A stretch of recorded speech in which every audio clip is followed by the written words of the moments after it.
চিন্ময় মহাপ্রভুর গ্রেপ্তারিতে অশান্ত বাংলাদেশ। ঢাকা থেকে বরিশাল সনাতনীদের মিছিল প্রতিবাদ। সেই আজ তপ্ত হচ্ছে কলকাতাও। মঙ্গলবার বেহালায় সনাতনীদের মিছিল। উপস্থিত ছিলেন বিরোধী দলনেতা শুভেন্দু অধিকারীও। বেহালা ব্লাইন্ড স্কুল থেকে 14 নম্বর বাস স্ট্যান্ড পর্যন্ত চলে বিক্ষোভ মিছিল। চিন্ময় কৃষ্ণ দাস মহাপ্রভুর পোস্টার হাতে মুক্তির দাবিও তোলা হয়। চরম পরিণতির জন্য প্রস্তুত থাকুক ইউনূস সরকারকে হুঁশিয়ারি রাজ্যের বিরোধী দলনেতা শুভেন্দু অধিকারী।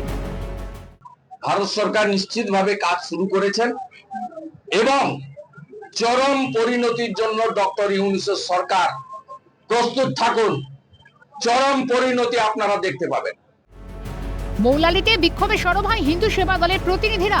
মোহাম্মদ ইউনূসের কুশপুত্তলিকা দাহ পোড়ানো হলো ছবি। টায়ার জ্বালিয়ে চলে বিক্ষোভ, পাশাপাশি মানববন্ধন মৌলালি করে। যেই প্রমুখ তাকে চিন্ময়দা ওনাকে গ্রেফতার করা হয়েছে, তার বিরুদ্ধে এই প্রতিবাদ।